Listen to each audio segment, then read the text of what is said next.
Hermanos, Salmos 27, como bien decía Gustavo, así que les pido por favor que con sus Biblias nos ubiquemos allí, en el Salmo 27. Y quiero introducir este salmo, esta predicación, con una pregunta. Los creyentes sabemos que tenemos el alto privilegio de acercarnos a Dios en oración. También sabemos, por las Escrituras, la manera en la cual tenemos que acercarnos a Dios en esa oración. Y la pregunta es esta, querido hermano, querida hermana. Cuando nos acercamos a Dios en oración, tenemos también el privilegio de poder exponer nuestras necesidades delante de Él. Ahora bien, si el Señor te diera a vos, hermano, hermana querida, una sola cosa para pedir, ¿cuál sería? ¿Qué le pedirías? Obviamente, considerarías todas las necesidades y escogerías a tu criterio la más importante.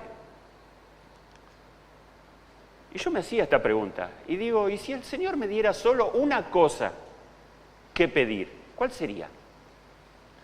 Vamos a ver en este salmo que el rey David sabía cuál era la única cosa que él debía pedir y también sabía qué consecuencias o desencadenantes esa petición tendría.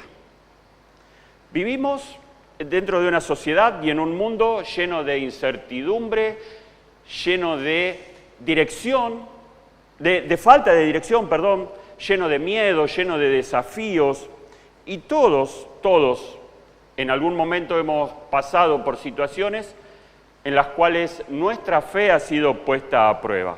Entonces, en ese momento, ¿dónde hallamos la seguridad, la certeza en medio de esas pruebas, en medio de esas adversidades?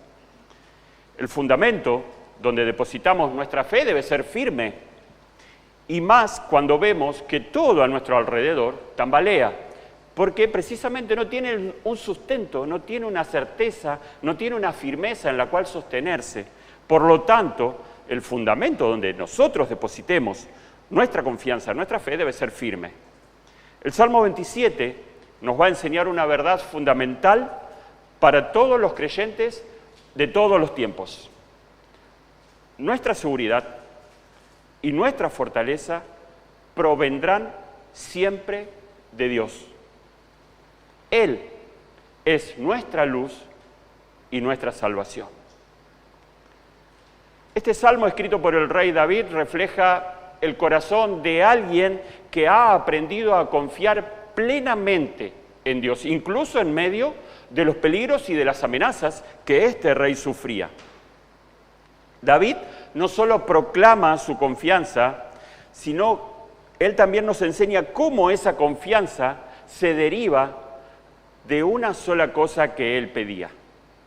Ya veremos cuál es esa cosa que el rey David pedía. Para estudiar este salmo, que le he puesto por título Solo una cosa, lo dividiremos en 3 encabezados. El primer encabezado es la confianza solamente en Dios en medio de la adversidad.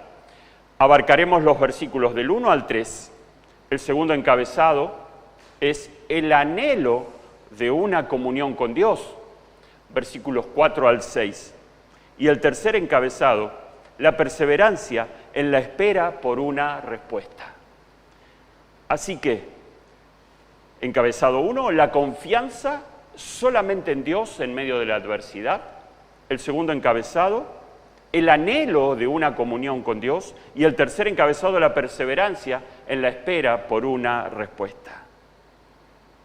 Consideremos primero entonces la confianza en Dios en medio de las adversidades. Este rey comienza con una declaración diciendo así: Jehová es mi luz y mi salvación. ¿De quién temeré? Jehová es la fortaleza de mi vida. ¿De quién he de atemorizarme? Cuando se juntaron contra mí los malignos, mis angustiadores y mis enemigos para comer mis carnes, ellos tropezaron y cayeron. Aunque un ejército acampe contra mí, no temerá mi corazón. Aunque contra mí se levante guerra, yo estaré confiado. Jehová es la fortaleza de mi vida. ¿De quién? Es de atemorizarme, dice este rey. Y como decía recién, todos nosotros vivimos dentro de una sociedad y consecuentemente dentro de esta sociedad es donde nuestra fe es puesta a prueba, constantemente, diariamente, a través de adversidades, a través de circunstancias, a través de eventos o hechos inciertos, de luchas. Siempre estaremos sometidos a estas pruebas, pero también siempre debemos recordar que esas pruebas están sometidas al gobierno de Dios y que no necesariamente debemos entender al principio estas pruebas, pero sí debemos recordar que estas pruebas están gobernadas siempre por Dios. Y dentro de ese contexto que a todos nos atraviesa, ¿dónde hallamos entonces seguridad para poder atravesar ese tiempo de pruebas? La respuesta la encontramos en este salmo que nos muestra una verdad fundamental. Nuestra seguridad será hallada solo en Dios. Él es nuestra luz y nuestra salvación. Este rey, el rey David, ha descubierto que Dios es luz. Y todos sabemos lo peligroso que es vivir sin luz. Sobre todo cuando llega la noche, cuando la oscuridad se va haciendo cada vez más cerrada, es que nos damos cuenta al tropezar y al caer que no podemos vivir sin luz. Cuando una persona se ha acostumbrado a vivir con luz, ya no puede vivir sin ella. ¿No te ha pasado? ¿No se te ha cortado la luz en casa y enseguida querés que vuelva? ¿Por qué? Porque la necesitamos. Lo mismo le pasa a la persona que ha conocido a Cristo. Se da cuenta que no puede vivir sin Él. Es más, no entiende cómo ha podido pasar cierto tiempo de su vida viviendo separado de la luz que es Cristo. Jesús mismo nos dice a todos en Juan 8:12 que Él es la luz del mundo. Vemos a lo largo de todos los salmos, particularmente, cómo David deposita toda su confianza en Dios. Y en este salmo en particular, comenzando el desarrollo del salmo en el versículo 1, David nos muestra cuál es el motivo de esa confianza. ¿Qué sabía entonces el rey David y qué le producía saberlo? Versículo 1 dice el rey David: Jehová es mi luz y mi salvación. ¿De quién temeré? Jehová es la fortaleza de mi vida. ¿De quién he de atemorizarme? David sabía que Jehová es luz. También sabía lo que esa luz hacía, que era guiarlo, que le daba seguridad. Pero David no dice solamente que Jehová es luz, sino que David destaca algo. David destaca que Dios es su luz. De nada sirve saber que Dios es luz si Dios no es mi luz. De nada sirve, querido hermano, querida hermana, saber que Dios es luz si no es mi luz. Y la única manera de que Dios sea mi luz es por medio de Cristo. Él es Cristo y su sacrificio sustitutivo quien permite que podamos acercarnos al Dios Padre y confesar que Él es mi luz. Ese acercamiento es producto de una reconciliación obtenida solo por Cristo. Antes que Cristo nos salvara, vivíamos en tinieblas, en incertidumbre y con el juicio de Dios por nuestros pecados sobre nosotros y con un solo e indeseable final. El castigo por esos pecados. El mismo David, en el Salmo 7, capítulo 11, dice que Dios es juez justo, pero también dice que ese juez justo está airado contra el impío todos los días. Y es, tristemente, la condición en la cual se encuentran hoy todos aquellos que aún no reconocen sus pecados en contra de Dios y se apartan de ellos sin depositar su fe en Cristo. Tristemente, es la condición de todos aquellos que aún hoy viven sin Dios. Preguntábamos en este primer versículo qué sabía el rey David sobre Dios, y sabía que Dios es luz. Hay una historia en el segundo libro de Samuel, capítulo 21, versículo 15 al 17, que dice así: Volvieron los filisteos a hacer guerra a Israel y descendió David y sus siervos con él y pelearon con los filisteos y David se cansó. Isbi-Benob, uno de los descendientes de los gigantes, cuya lanza pesaba 300 siclos de bronce y quien estaba ceñido con una espada nueva, trató de matar a David. Mas Abisai, hijo de Sarbia, llegó en su ayuda e hirió al filisteo y lo mató. Entonces los hombres de David le juraron diciendo: nunca más de aquí en adelante saldrás con nosotros a la batalla, no sea que apagues la lámpara, la luz de Israel. A ver, a mí me dicen que soy la luz para todo un pueblo y me costará mucho no caer en la tentación de creerlo. Y en cierta forma, David era luz para el pueblo de Israel, dado que David era rey y era profeta. Dios hablaba al pueblo por medio de él. Pero David, este rey, tenía muy claro quién era su luz. El rey era simplemente un fugaz e imperfecto reflejo de esa luz. Dios era para él su faro. Dios era para él lo que a él lo guiaba. Es muy difícil llegar a saber lo que había o la imagen que tenía David en su mente cuando escribió este salmo. Es probable que haya recordado cómo con tanta misericordia a Dios guió al pueblo de Israel a través del desierto, sacándolo de la esclavitud de Egipto, con esa luz que brillaba de noche. El propósito de Dios era guiar a un pueblo por el desierto a un destino. Y esa luz a este pueblo que era guiado le producía también seguridad. Porque aquellos que le siguieron sin cuestionar esa luz, llegaron a Canaán. Y los que no lo hicieron, perecieron en el desierto. Aquellos que siguieron esta luz que Dios proporcionaba, llegaron donde Dios quería llevarlos. Pero aquellos que no obedecieron a Dios, que no querían seguir esta luz, que eran rebeldes a esta luz, esos no entraron a la tierra que Dios les había prometido. Jehová es mi luz, también será, si Jehová es mi luz, también será mi salvación. Y si es mi salvación, ¿de quién temeré?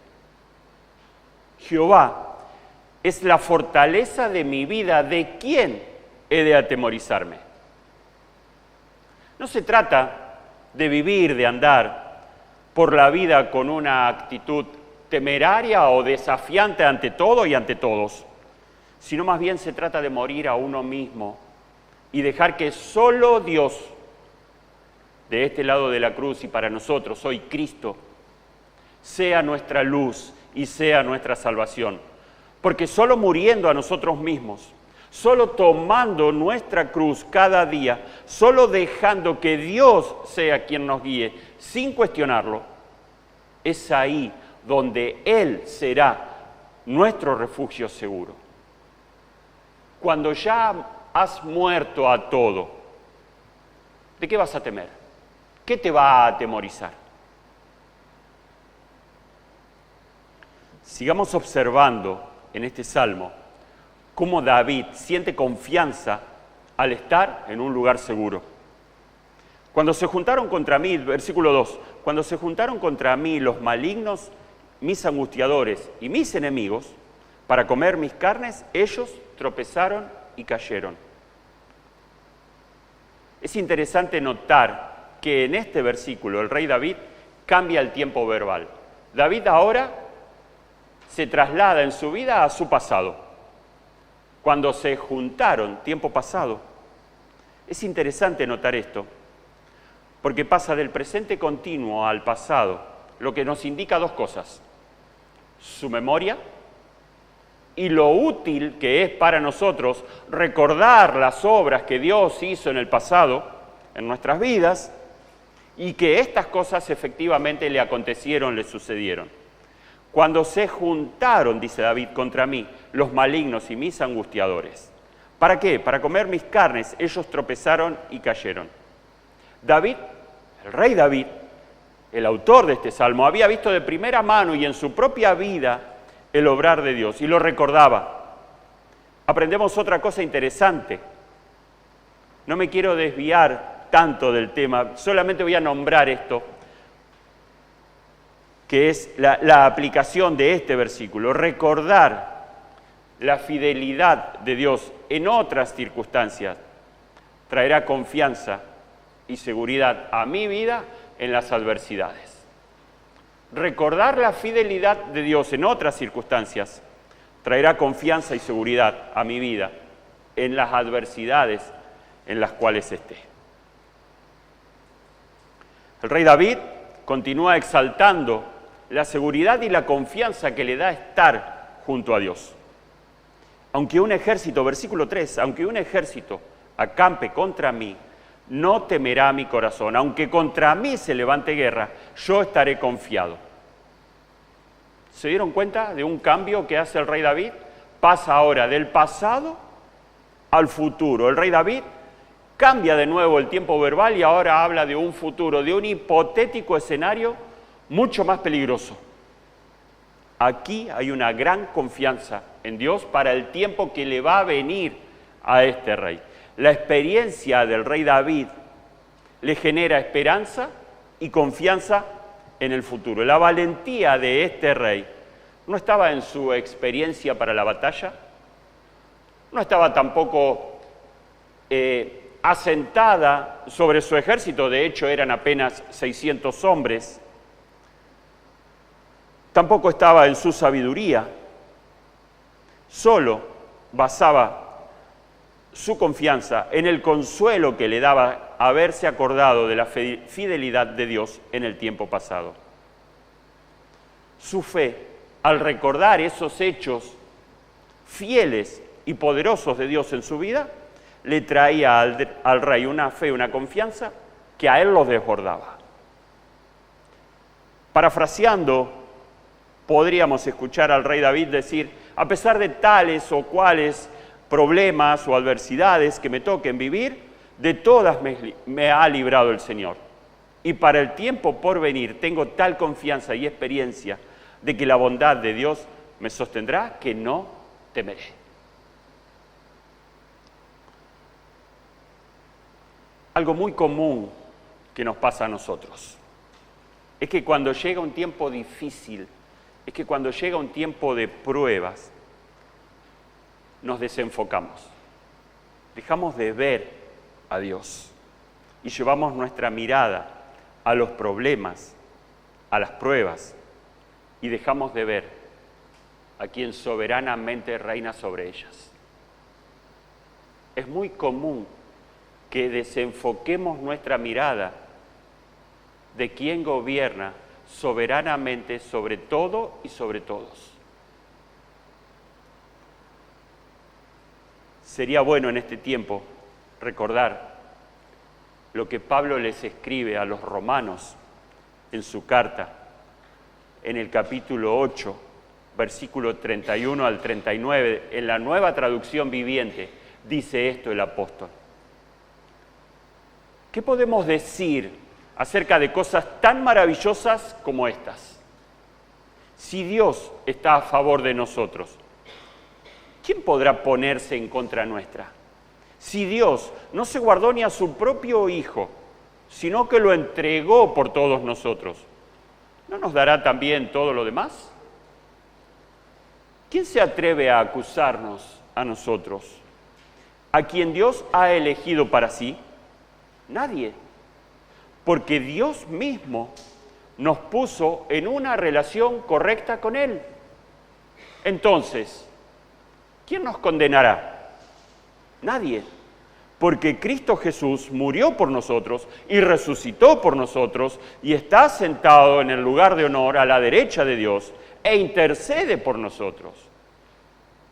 ¿Acaso hay algo que pueda separarnos del amor de Cristo? Sigue diciendo Pablo. ¿Será que Él ya no nos ama si tenemos problemas o aflicciones, si somos perseguidos o pasamos por hambre o estamos en la miseria o en peligro o bajo amenaza de muerte? Como dice las Escrituras, dice el versículo 36, por tu causa nos matan cada día, nos tratan como ovejas en el matadero. Claro que no.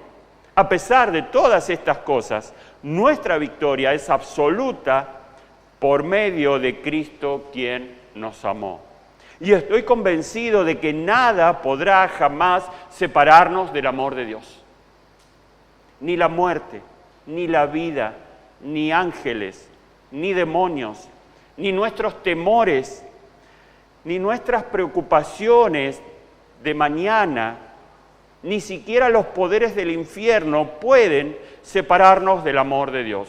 Ningún poder en las alturas ni en las profundidades, de hecho, nada en toda la creación podrá jamás separarnos del amor de Dios que está revelado en Cristo Jesús, Señor nuestro. ¿Podemos llegar a entender, a comparar la certeza y la confianza que tenían el rey David y el apóstol Pablo? La aplicación, ya cerrando este primer encabezado, es esta. Hoy todos enfrentamos muchas luchas, incertidumbre, oposición al Evangelio, una sociedad cada vez más demandante.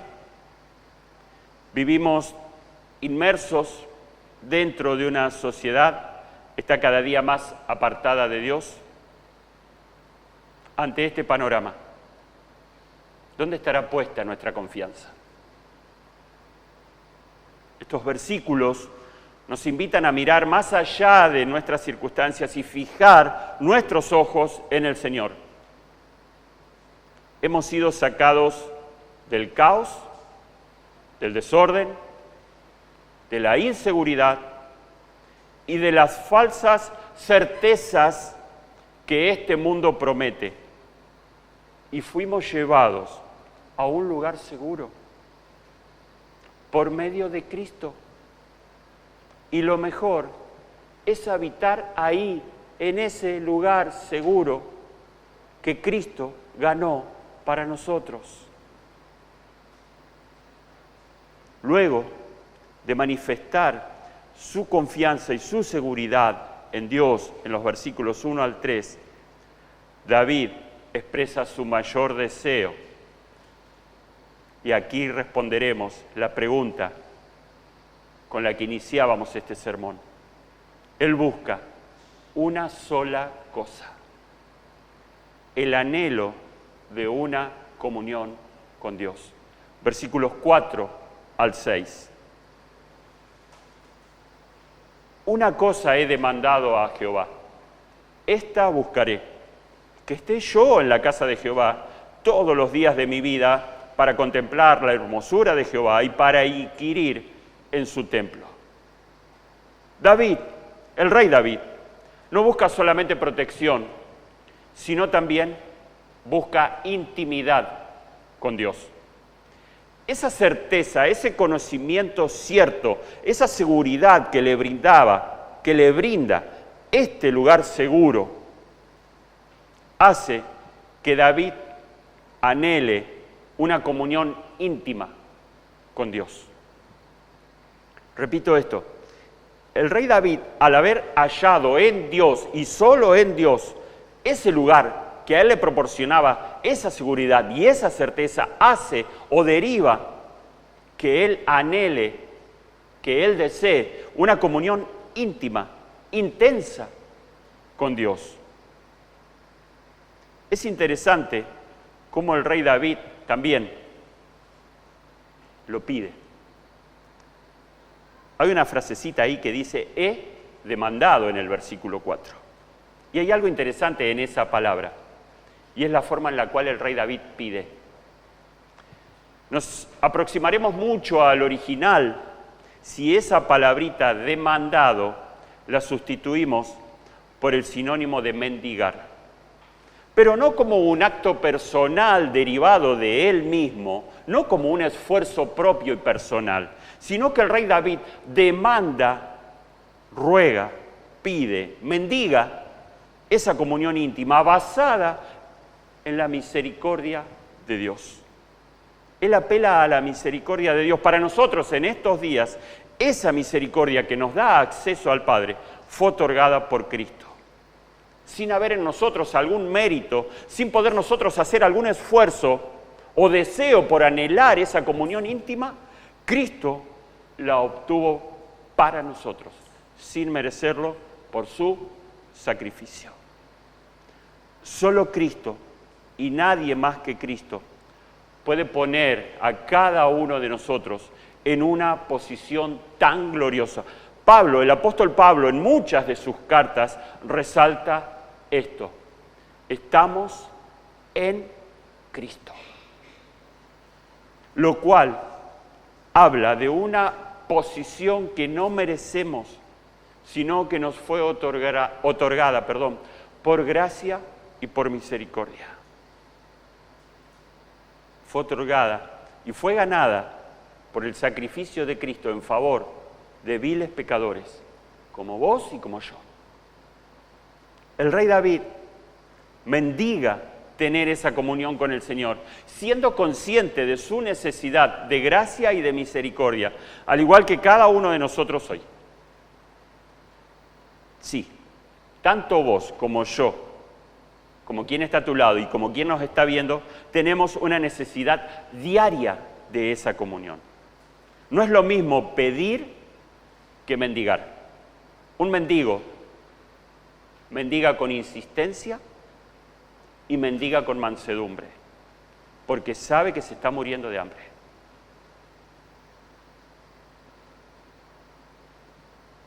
Estando en oración, ¿estoy pidiéndole a Dios tener una relación así? ¿O más bien le estoy diciendo, bueno, si me responde bien y si no, también estará bien? He leído algo que me impactó y que quiero compartírselos a ustedes. Muchos piden con las palabras del rey David, pero pocos piden con el corazón con el que David pedía. ¿Estamos enamorados de Dios como aquel primer día? ¿Como aquellos primeros días? Solo una cosa mendigaba David, sabiendo que la seguridad, la tranquilidad, el sosiego, la ausencia de afán no vendrán de algún conjunto de virtudes que haya en el rey o de alguna experiencia que tenga el rey, sino que todo esto, seguridad, tranquilidad, sosiego, ausencia de afán e infinidad de cosas más, vendrán de su relación con Dios. Aunque David fue desterrado de su país, despojado de su esposa, privado de sus parientes, desposeído de su riqueza, sin embargo, él no pide por nada de eso. Él estaba afligido por su destierro del santuario de Dios y la pérdida de esos privilegios que él podía gozar y disfrutar cada día. Bajo la frase también, una cosa, el rey David pone en segundo lugar todos los demás intereses. Muestra un intenso deseo de comunión con Dios.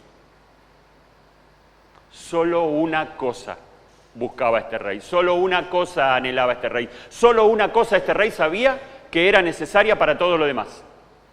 Comunión íntima, personal con Dios. ¿Y qué mendigaba este rey aparte de tener esa comunión? Que esa comunión sea todos los días. No es vano el esfuerzo por acercar nuestras vidas como habla este texto. Y Dios sabe, y cada uno de nosotros también sabemos por nosotros mismos, cuán grande es nuestra necesidad de tal unión.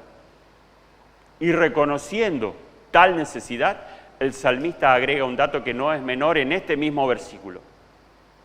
Todos los días. Es que la necesidad es diaria, la del salmista y la nuestra, la tuya, la mía y la del salmista.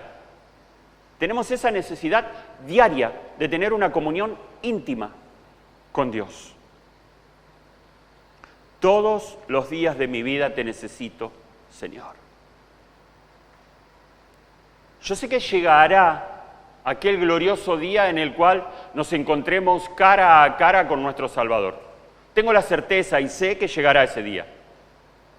Pero mientras tanto, también tengo la certeza de que a Él lo necesito cada día. Y esto es precisamente lo que David anhelaba y por lo que trabajaba cada día, por lo que rogaba, por lo que imploraba, por lo que mendigaba cada día.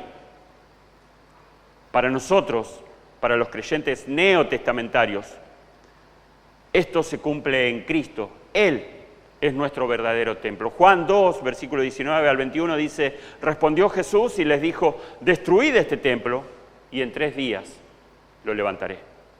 Dijeron luego los judíos, en 46 años fue edificado este templo. ¿Y tú en 3 días lo levantarás?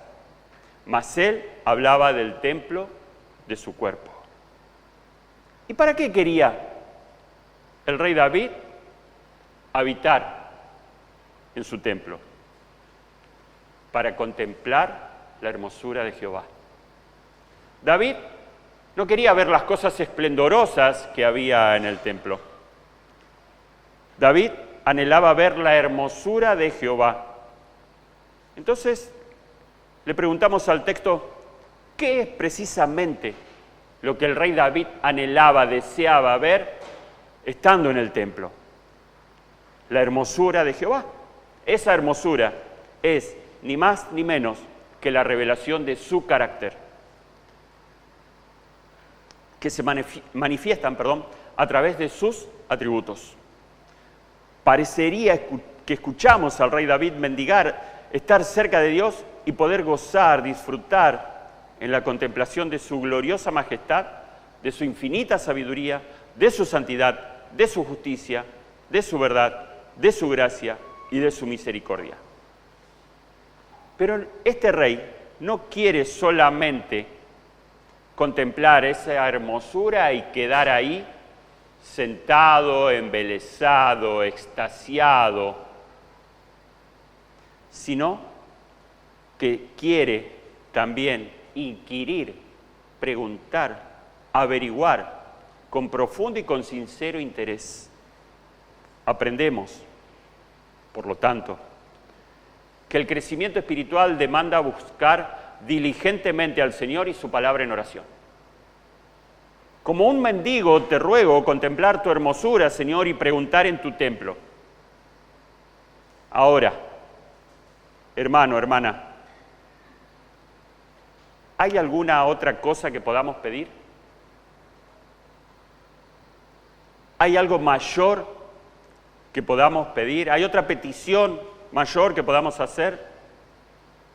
Porque aunque la belleza mundana sea algo que se desvanece, la hermosura del Señor continuará cuando el mundo se desvanezca. Investigar, inquirir en el templo de Dios, en cercanía real de Él, en nuestros días, con la revelación completa de Dios por medio de su palabra y con la ayuda del Espíritu Santo, nos pone a cada uno de nosotros en una posición más ventajosa de la que tenía el rey David. De hecho, esta única cosa que David desea es esa única necesidad de la que habla Cristo cuando está en una casa y están Marta y María sirviendo. ¿Te acordás de la historia, verdad? ¿Quiénes escogen entonces la mejor parte? Los que anhelan una relación íntima con Dios, como David pide, clama y mendiga en este salmo. Versículo 5. Porque Él me esconderá en su tabernáculo en el día del mal, me ocultará en lo reservado de su morada, sobre una roca me pondrá en alto. Aquí parecería haber un cambio de tema a partir de este versículo. David ya no habla de intimidad, sino de la certeza de haber hallado un refugio seguro, y esa certeza de saber que estará en un lugar seguro no proviene de la falta de problemas en su vida, sino que vendrá como resultado de esa intimidad de la que habla el rey en los versículos anteriores. Él habla de protección, pero atención, él habla de protección en la intimidad con Dios. Nosotros, que en otro tiempo éramos rebeldes, necios, extraviados, como dice Tito capítulo 3, versículo 3, hoy podemos acceder a Dios por medio de una sola manera, por medio de Cristo. Porque Él, Cristo, ya pagó por todos nuestros pecados. Nada bueno hay en nosotros que permita que nos acerquemos a Dios, sino Cristo y su justicia perfecta derramada a nuestro favor, por gracia y por misericordia en una cruz. Esa cruz de vergüenza y dolor que sufrió Cristo es la que nos permite a aquellos que depositamos nuestra fe en Él tener entrada y disfrutar, gozarnos de una comunión íntima con el Padre. Romanos 3:23, un versículo muy citado cuando salimos a predicar. Dice que por cuanto todos pecamos, estamos destituidos, apartados, separados, irremediablemente lejos de la gloria de Dios. ¿Te das cuenta dónde nos ha llevado nuestra propia rebelión? A estar separados de una manera que es imposible que nosotros por nuestro esfuerzo podamos acercarnos. ¿Te das cuenta por qué el rey David anhela, desea y cuida tanto de esa comunión? Porque esa comunión se ha pagado a un precio altísimo. Romanos, la misma carta, pero 3 versículos más adelante, 6:23, dice que merecíamos la muerte por culpa de nuestros pecados. Pero gracias a Dios el versículo no termina allí. El versículo sigue diciendo que la dádiva, el regalo de Dios en Cristo Jesús es vida eterna. Esa intimidad con Dios es para que pueda disfrutar del privilegio de estar cara a cara con Dios. Eso fue precisamente lo que perdimos todos cuando Adán cayó en Génesis 3. Es lo que Cristo ha conseguido para nosotros, volver a restaurar esa relación que se había roto en Edén, en Génesis 3. Hay una contradicción que vemos hoy en nuestros días. La gente sale a la calle a pedir seguridad, pero no quieren conocer al Dios que les puede proveer esa seguridad. Por eso es tan importante volver a estar en intimidad, en comunión con Dios, para conocerlo, para que nuestros pies estén siempre sobre un terreno firme. A pesar de que todo a nuestro alrededor se tambalee, nuestros pies estarán siempre sobre una roca, en alto, lejos de las turbulencias de esta vida, porque habrá tiempos turbulentos en nuestras vidas. Eso dalo por seguro, pero también da por seguro que si tenés esa intimidad que el rey deseaba y anhelaba, tus pies también estarán firmes. Eso traerá paz y tranquilidad, de la cual habla el salmista. Es interesante destacar y ver que el rey David no pide que le falten los problemas. No le dice, Señor, basta ya de problemas. Señor, basta ya de peligros, basta ya de ejércitos que me persiguen. Señor, quiero vivir una vida tranquila. Nada de eso pide este rey. Este rey pide tener una comunión fuerte, una comunión verdadera, una comunión fluida con Dios. Y eso para nosotros es posible solo por Cristo. Es un privilegio. Y ese privilegio no es solo acá. Ese privilegio continuará por siempre con Él. Cristo ha restaurado una relación que se había roto para darnos a nosotros el privilegio de poder estar cara a cara con Dios eternamente. Versículo 6. Luego, dice el salmista, levantará mi cabeza sobre mis enemigos que me rodean, y yo sacrificaré en su tabernáculo sacrificios de júbilo, cantaré y entonaré alabanzas a Jehová. Es interesante, pero también es una consecuencia lógica que, fíjate esa palabrita, luego, y solo luego de tener una comunión intensa, íntima, mendigada, es que ahora David puede cantar y servir con gozo. ¿Repito esto? Es interesante que solo luego de que el rey David clame y mendigue por una intimidad fluida, intensa con Dios, es que él puede ahora cantar y servir con gozo.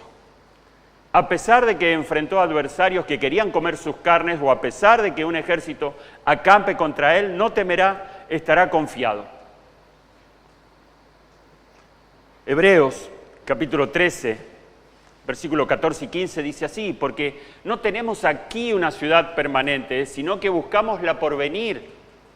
Así que ofrezcamos siempre a Dios, por medio de Él, por medio de Cristo, sacrificio de alabanza, es decir, frutos de labios que confiesan su nombre. Un repaso entonces rápido, mis queridos hermanos. El encabezado 1 nos hablaba de la confianza en Dios en medio de la adversidad, versículos 1 al 3. El encabezado 2, que lo acabamos de concluir, nos habla del anhelo, del deseo de tener una comunión íntima y fluida con Dios todos los días. Abarcamos los versículos 4 al 6. Ahora, para finalizar, veremos el último encabezado, que nos hablará de la perseverancia en la espera del Señor. Versículo 7 dice así el salmista: Oye, oh Jehová, mi voz con la que a ti clamo, ten misericordia de mí y respóndeme. Luego de haber reconocido que Jehová es luz, después de haber reconocido que Jehová es su luz, después de mendigar, después de esforzarse por una comunión continua y cada vez más profunda todos los días, después de todo eso, David va a clamar por misericordia, pero lo llamativo en este versículo no es el pedido, sino la respuesta que el rey David recibe. El rey dice: oye mi voz y respóndeme. Es que ocurren momentos en nuestras vidas donde anhelamos ver la misericordia de Dios. Desgraciadamente, para mi vergüenza, tengo que confesarles que la única vez que me ha tocado clamar de esta manera es cuando he pasado por verdaderas dificultades. Nunca he clamado así cuando las cosas van bien. Siempre he clamado así cuando mi fe se vio probada. Y esto es algo que el apóstol Pablo nos recuerda. Él se gloriaba en sus tribulaciones. Las pruebas son una bendición para los hijos de Dios porque éstas demuestran que somos verdaderamente sus hijos. Dice la Escritura en Hebreos 12:8, pero si se nos deja sin disciplina, de la cual todos han sido participantes, entonces son bastardos y no hijos. Así que, entendiendo que las pruebas son parte de la misericordia de Dios, debemos descubrir su propósito. ¿Cuál es el propósito? Que busquemos su rostro. Dios utiliza las pruebas y ese estado de clamor y esa búsqueda para hablar al corazón de David. ¿Y qué le dice? David, busca mi rostro. David, busca mi rostro. Versículo 8. Mi corazón ha dicho de ti, buscad mi rostro. Tu rostro buscaré, oh Jehová. Estamos viendo que el énfasis no está en el pedido o en el clamor del rey, sino en la respuesta que este rey recibe. Y algo más. ¿Cómo respondemos nosotros cuando el Señor, a través de las pruebas, nos llama a contemplar, a mirar su rostro? Y otra pregunta, ¿qué es mirar su rostro? ¿Cómo respondemos? El Señor utiliza la angustia del rey David para decirle, David, busca mi rostro. David, no mires tus problemas. David, busca mi rostro. Por supuesto que entiendo que la angustia puede llegar a desenfocarnos, pero Dios nos llama de nuevo a contemplar, a mirar su rostro. Aquí lo llamativo no es que David está en problemas y busca a Dios, sino la rapidez con la cual busca a Dios. David escucha el consejo de Dios y rápidamente, no hay quejas, no hay cuestionamientos, rápidamente responde, tu rostro, Señor, buscaré. Para David y para nosotros hoy, entonces, ¿qué es buscar su rostro? Sabemos que el rostro de cualquier persona nos indica lo que ella es. Dios quiere que David busque su rostro. Dios quiere que vos, hermano, hermana, busques sus rostros y veas y lo conozcas mejor a Él. Busca mi rostro y comprenderás mejor quién soy, quiere decirle Dios a este rey. De este lado de la cruz, para nosotros, en nuestros días, lo tenemos mucho más fácil que David. ¿Por qué? Hebreos, capítulo 1, versículo 1 al 3, dice, Dios, habiendo hablado muchas veces y de muchas maneras en otro tiempo a los padres por los profetas, en estos postreros días nos ha hablado por el Hijo, a quien constituyó heredero de todo y por quien asimismo hizo el universo, el cual, siendo el resplandor de su gloria y la imagen misma de su sustancia, y quien sustenta todas las cosas con la palabra de su poder, habiendo efectuado la purificación de nuestros pecados por medio de sí mismo, se sentó a la diestra de la majestad en las alturas. Esto significa que podemos ver a Dios en Cristo. Esto es un privilegio que no todos poseen. Es un privilegio reservado solo para sus hijos y tristemente algunos de ellos no lo consideran, no lo anhelan o no claman como el rey David. Ese rostro puede verse en Cristo.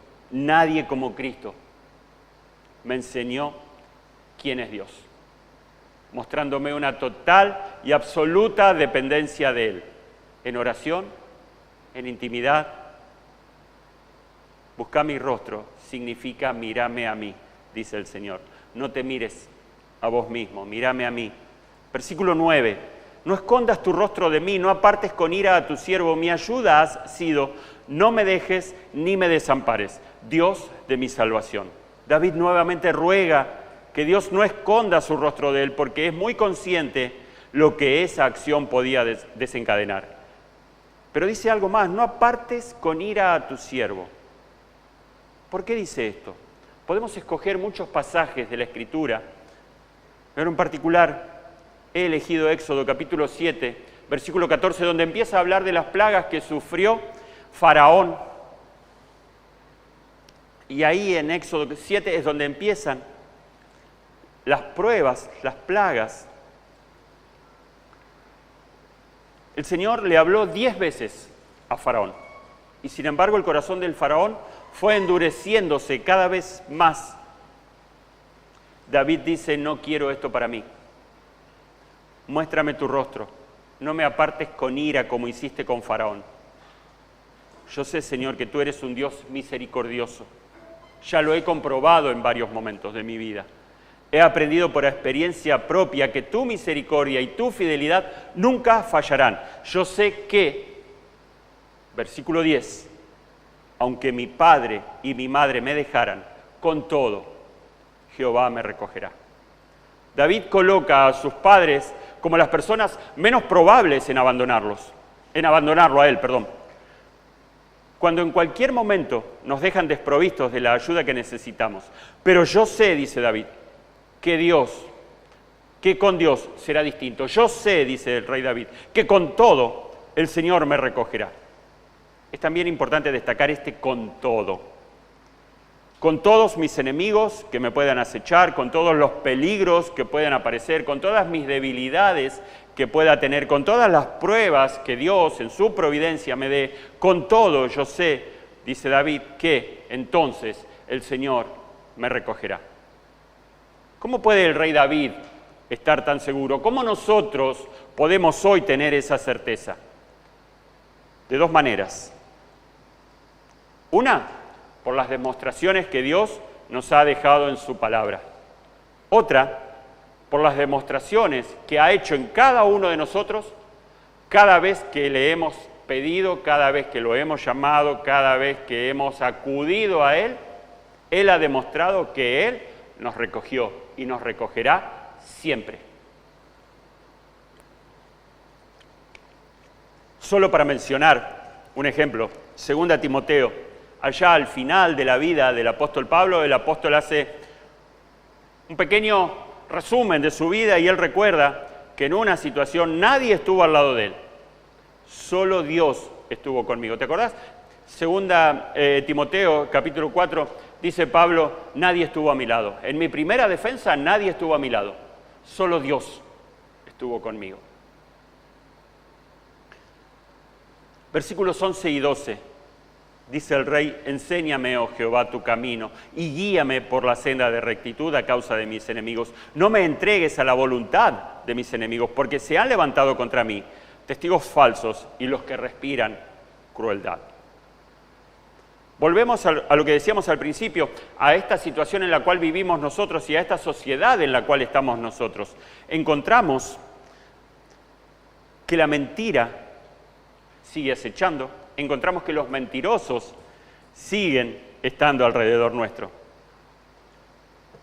Pero quiero enfocarme en dos palabras. Hay dos verbos en estos versículos. Uno es enséñame y el otro es guíame. Existe una diferencia entre mostrar y enseñar. Mostrar se puede mostrar con un solo acto y en un solo segundo. Ahí. Enseñar requiere de humildad y requiere también de que alguien me enseñe. David pide ser enseñado y también que el Señor lo guíe. ¿Para qué pide esto? A causa de mis enemigos, dice. Pero entonces, ¿por qué lo pide? Porque solo Dios puede ser nuestra guía, solo Dios puede enseñarnos. A causa de mis enemigos, para que mis enemigos me vean a mí y digan, qué buen hombre es este rey. No, a causa de mis enemigos, para mostrarle a mis enemigos que tus caminos son mejores que los que ellos escogieron. Por eso clama a este rey, que sea enseñado, que sea guiado a causa de sus enemigos.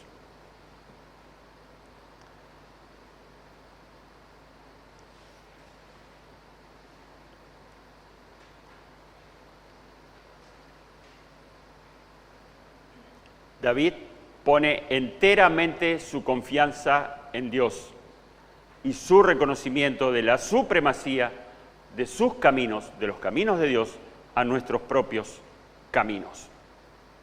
Y todo esto deriva inevitablemente en una alabanza de su gloria, en una vida vivida para el Señor, a pesar de los circunstanciales enemigos que podrían aparecer. Los mentirosos, como aquí llama David, los falsos testigos, han existido desde el tiempo de Adán. Puede ser que hoy se hayan perfeccionado esas técnicas de engaño, de mentira, pero la consecuencia es siempre la misma. Dios le proporciona a Adán y a Eva, y a nosotros a través de su palabra, una visión correcta de las cosas tal como son en realidad. La serpiente, el mundo, por el contrario, da una versión deformada de las cosas, tergiversa lo que Dios ha dicho, contradice lo que Dios ha afirmado. Como creador de todo, Dios, y solo Dios, puede decirnos cómo son las cosas realmente. La serpiente, criatura opuesta a Dios, se presenta a sí mismo como más liberal que Dios y con mejores deseos para la raza humana que Dios mismo. Así como vemos que aconteció con Adán y Eva en el paraíso, entonces, como también sucede ahora, la mentira tiene efectos destructivos. El engaño nubla la mente, la seduce y nos conduce a actuar en contra de la verdad. Y todos estamos al tanto de los efectos lastimosos de las mentiras. Entonces, si la verdad es tan importante y la mentira tan fatal, tan fatídica, ¿dónde podemos encontrar? ¿Dónde buscaremos la verdad? El Señor Jesús dijo que la verdad está en las Escrituras. Juan 17:17, tu palabra es verdad. Y volvemos al punto que resalta el rey David en este precioso salmo. Una cosa he demandado, una cosa buscaré, intimidad, comunión, Señor, con vos, con tu palabra. Quiero tener siempre, dice el rey David, comunión contigo. Sostenerme cada día en tu verdad es mi propósito. Versículo 13, dice el rey David, hubiera yo desmayado si no creyese que veré la bondad de Jehová en la tierra de los vivientes. Nosotros también desmayaríamos si no creyéramos, como lo hacía el rey David, que a pesar de todas las circunstancias en las cuales nos ponga el Señor, veremos su obrar. Desmayaríamos si no creyéramos que veremos la bondad del Señor manifestarse también en nuestras vidas. ¿Dónde se ve esa bondad hoy? Esa bondad es el reflejo de su gracia y de su misericordia. Esa bondad se manifiesta todos los días en sus cuidados que tiene con cada uno de nosotros, en la providencia, en la provisión diaria, en darnos lo que necesitamos. Segunda Pedro, capítulo 3, versículo 9, dice que el Señor no retarda su promesa, según algunos la tienen por tardanza, sino que es paciente. Ahí se ve la bondad de Dios para con nosotros. No queriendo que ninguno perezca, sino que todos procedan al arrepentimiento. A mis amigos les quiero decir, no desprecien la bondad de Dios. No desprecien la bondad de Dios. Un día, sus tiempos serán cumplidos. El versículo siguiente que leí recién dice así, pero un día el Señor vendrá como ladrón en la noche, en el cual los cielos pasarán con grande estruendo, y los elementos ardiendo serán deshechos, y la tierra y las obras que en ella hay serán quemadas. No desprecien el tiempo que les está regalando Dios.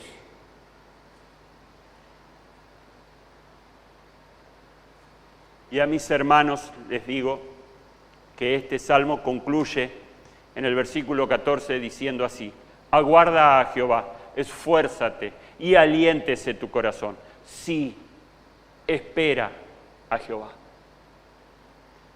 David termina este salmo con un soliloquio. ¿Qué es eso? Se está hablando a sí mismo, termina hablándose él a sí mismo, sabiendo que a él le esperan tiempos muy difíciles y siendo muy consciente de su debilidad. No se apoya ni en su sabiduría, ni en su ejército, ni en el poder, ni en nada que no fuera Dios. Y tiene a esta altura de su vida, como seguramente cada uno de nosotros, recuerdos de esas batallas ganadas por Dios. La de David es una espera pero con la certeza de triunfo. No por él mismo, sino por Dios. Pero también es una espera que demandará de él, como de cada uno de nosotros, esfuerzo. El esfuerzo de buscar apasionadamente esa comunión íntima con él.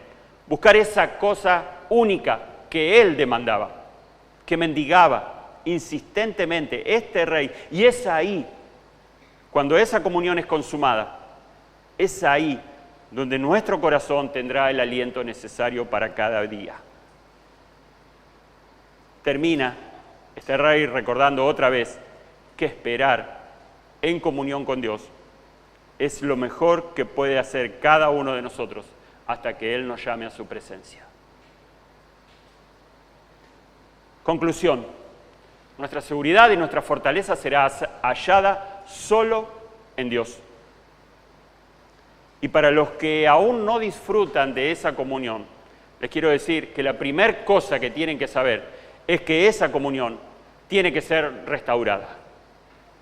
Esa enemistad tiene que ser restaurada. Y esa comunión está rota por culpa de tus pecados. Y para disfrutar de esa comunión, primero se tiene que solucionar esa enemistad que hay entre vos y Dios. ¿Cómo? Arrepintiéndote de tus pecados y poniendo toda tu confianza en Cristo, quien con su sangre preciosa, vertida en un madero, fue quien la restauró. Romanos 5.1 dice que somos justificados, pues, por la fe, por medio de ir a la iglesia, de portarme bien, de mis obras, por medio de una sola cosa. Justificados, pues, por la fe, tenemos paz para con Dios por medio de Cristo. Hay una sola manera de que esa relación que hoy está rota entre vos y Dios sea restaurada, y es Cristo. Él ha venido a llamar a pecadores al arrepentimiento. Él ha venido a reconciliar a los pecadores con Dios.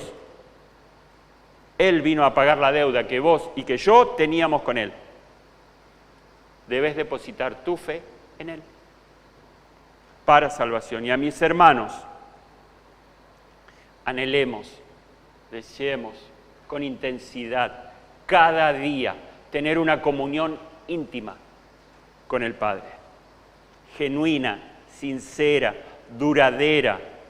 Ahí encontrará el corazón cansado y atribulado el descanso y el ánimo necesarios para vivir. Una sola cosa, como lo hacía el rey David. Anhelemos lograrla para la gloria de su nombre. Amén.